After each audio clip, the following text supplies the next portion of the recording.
खेलण जो मूड आहे? न हलाइण का डिजे पियो छा? बोर थींदो आहियां अहिड़ी रांदि। मां जॾहिं बोर थींदी आहियां तॾहिं गेम जो मूड थींदो आहे।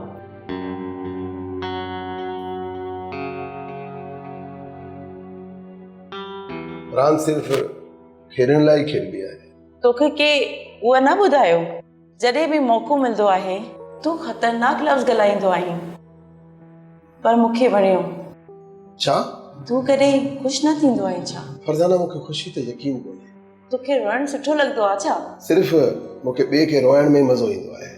मूंखे लॻे थो त तोखे कोई यादि कंहिंजी अचण खां रोके थी। वेझे खे विञाइण खां डिॼंदो आहियां।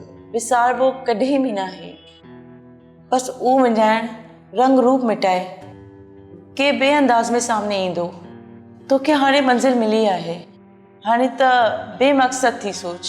फरज़ाना, मां सम्झां थो त ज़िंदगी में अचण लाइ को मक़सदु हुजणु घुरिजे, कुझु नओं, पहिरियां खां मुख़्तलिफ़ ऐं बहितर।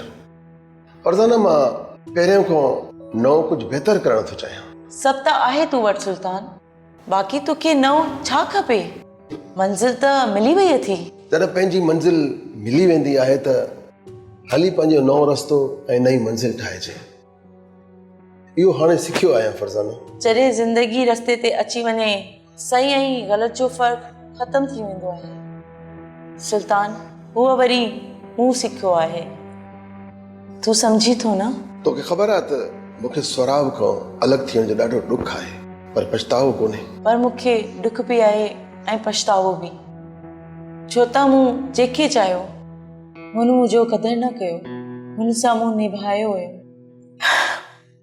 हुनजो पछतावो ज़रूरु आहे, पर तूं जमाल सां छो गॾिजी वएं?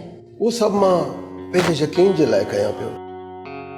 स्वराब असल में मुंहिंजे अंदर में वेठल हिकु भउ आहे, जंहिंसां मुसलसल अंदर में विचड़ंदो रहंदो आहियां। जमाल सां गॾिजण बि हिकिड़ी मुंहिंजी वेड़ आहे, पर स्वराब सां न, पंहिंजे पाण सां, स्वराब जी सोच सां विड़ी रहियो आहियां। उन सोढ़ी सोच खे ख़तम करणु थो चाहियां।